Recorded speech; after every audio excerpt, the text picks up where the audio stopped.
be a little too thick. They want it a little thinner, so it'll self-level.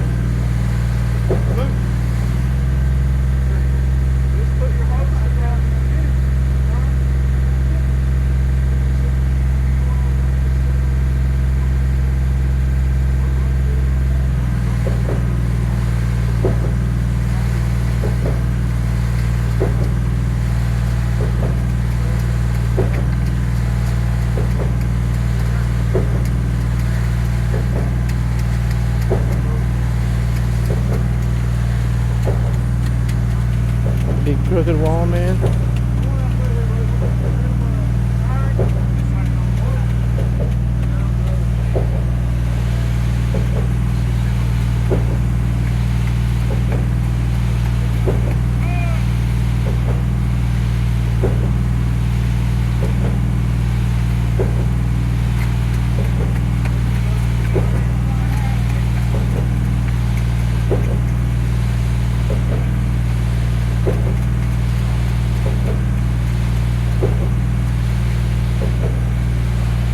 What's he doing with the screed there?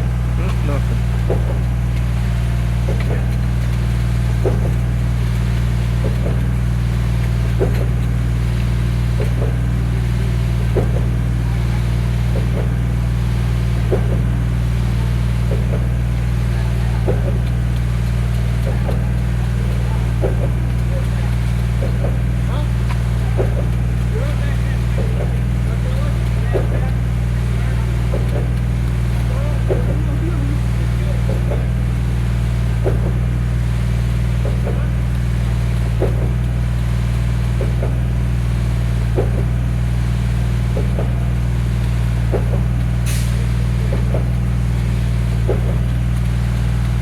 What are they doing with that string? I guess they're marking.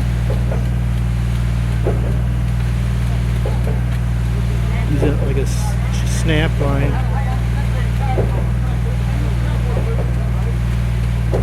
Snapping a line must be where to put their.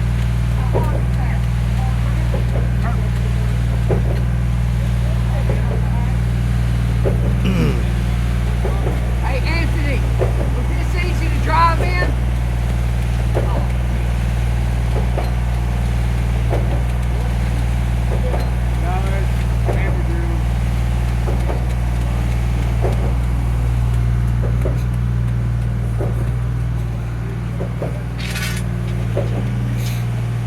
Is that marking for like J bolts or whatever? Is that what you're doing? Like a J bolt or something you're putting in? This is Oh, center you're of putting. wall. Oh, you're putting This will be the center of the wall, little tiny. putting rods in. I see. I Go got you. ahead, yeah. I got you. Like every 2 feet or so. Yep.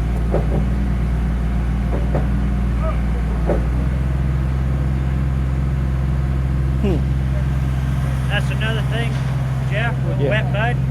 Those won't stand up. Yep, it'll fall over, and then we gotta wait for them to be poked in. I like my mud a little bit tight.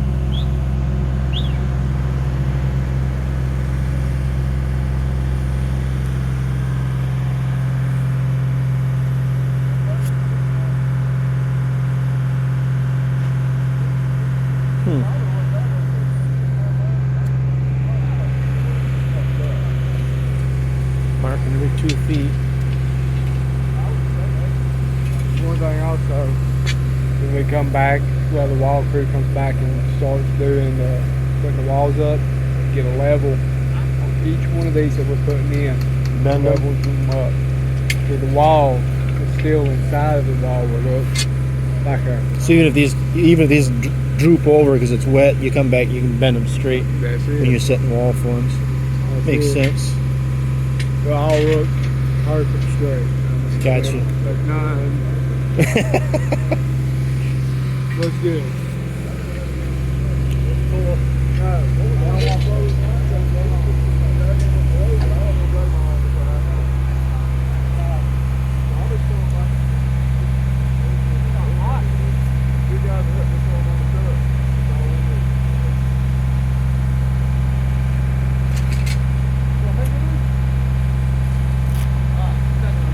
They look like 5/8. They're standing up. You guys lay a lot in the trough here. Was like half-inch re-rod. You kind of put in the trough, and these verticals you stand up are 5/8. Everything will be 5/8. Everything's 5/8. Yeah. I mean, normally in a little sub wall, that small, by code we don't even need it. Oh, We put that in there, and it can be 4. gotcha. Just straighten it out. We're gonna roll it out one more time, Luke, and then we'll throw it on top.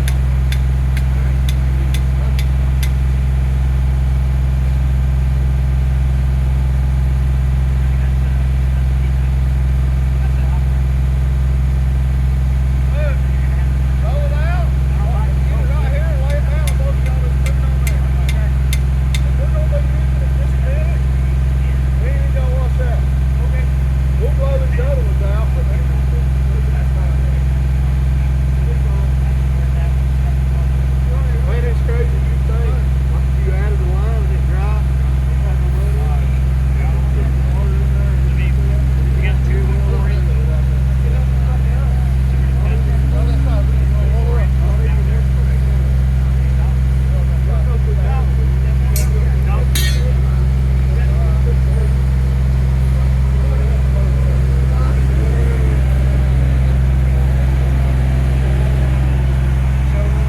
Let's get the truck or top line on this one. So if we've used 8 yards up, wall ain't done. Must be using maybe 10, 11 on the garage and another 30 in the house.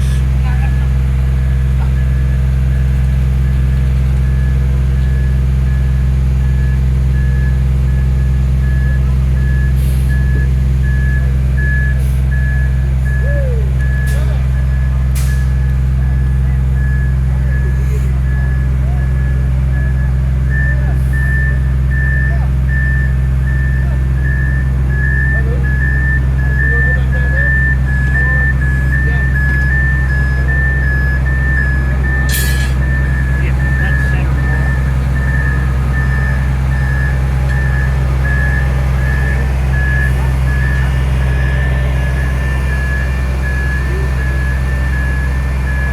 Let me look down here.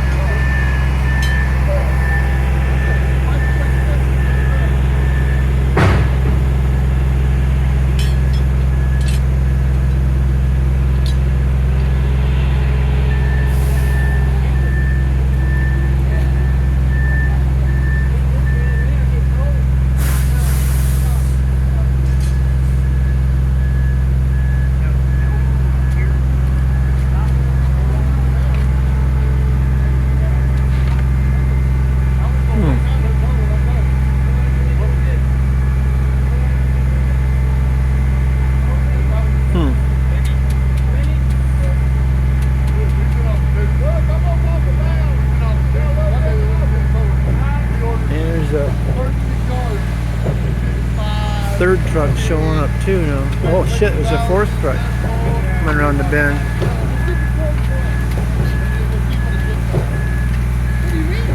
There's 1, 2, and then number 3 coming through. That's it, wreck the road.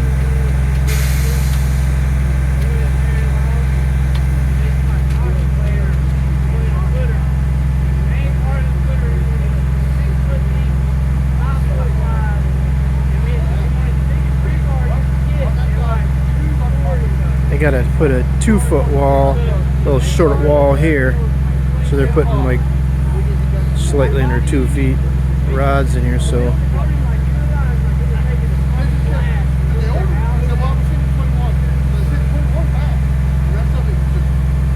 down there where they got the rod sticking up at least 3 feet, that wall's gonna have to step probably. You know, down here might be a 4-foot wall and go in up to 6, up to 8, up to 10, or something like that down there.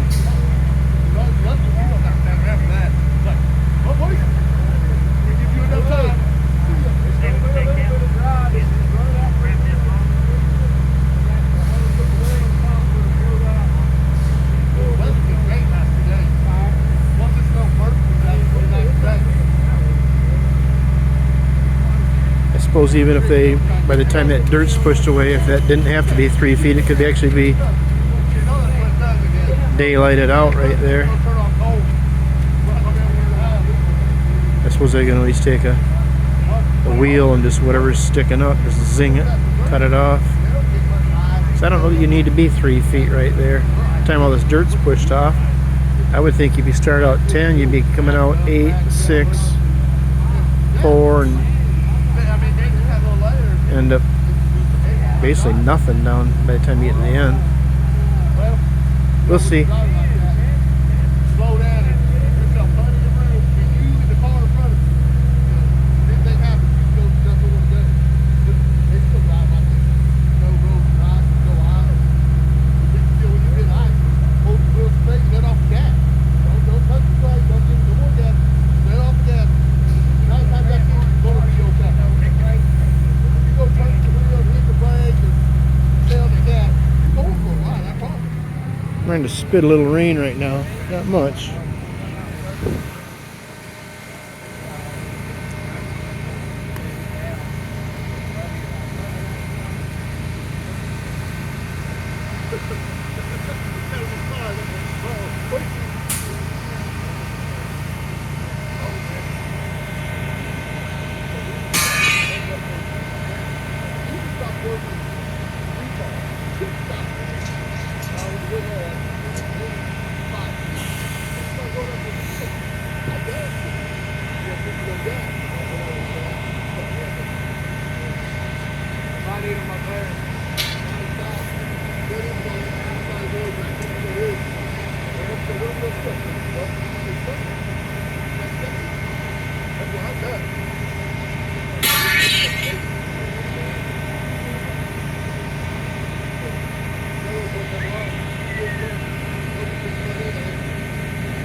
You don't put any rods across here because it's just too short, right?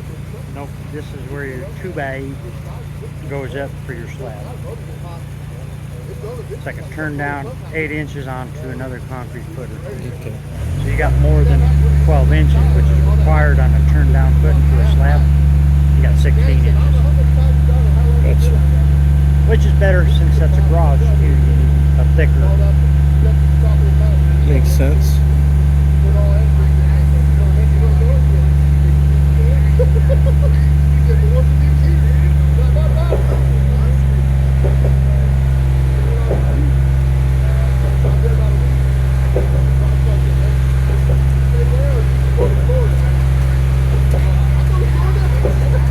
So he's saying when they pour your slab on top of this top form, they put 4 inches of concrete on the form going around.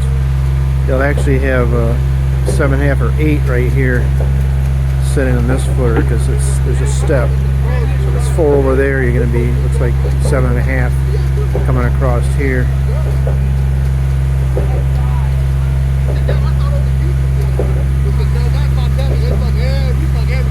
Telling stories.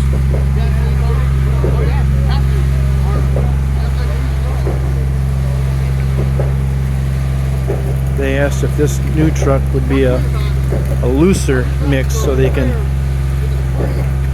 kind of have it more self-leveling in this footer section.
look a lot soupier.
Rain's picking up a little more now. Perfect.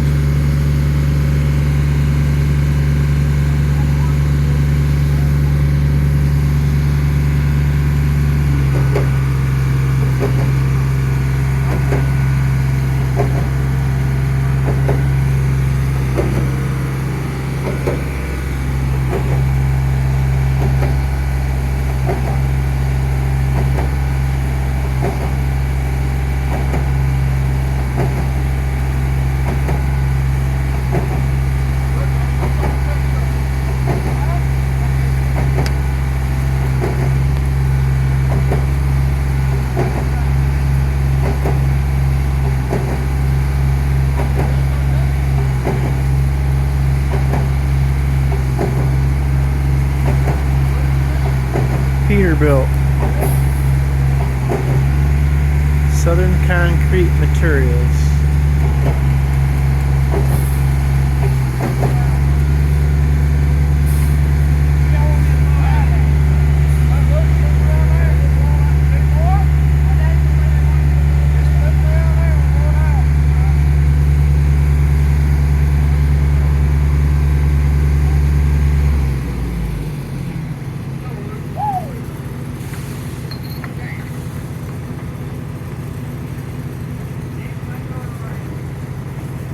I think they put some kind of ball or something in that one end too, and they compressed air to blow it through and clean that pipe out.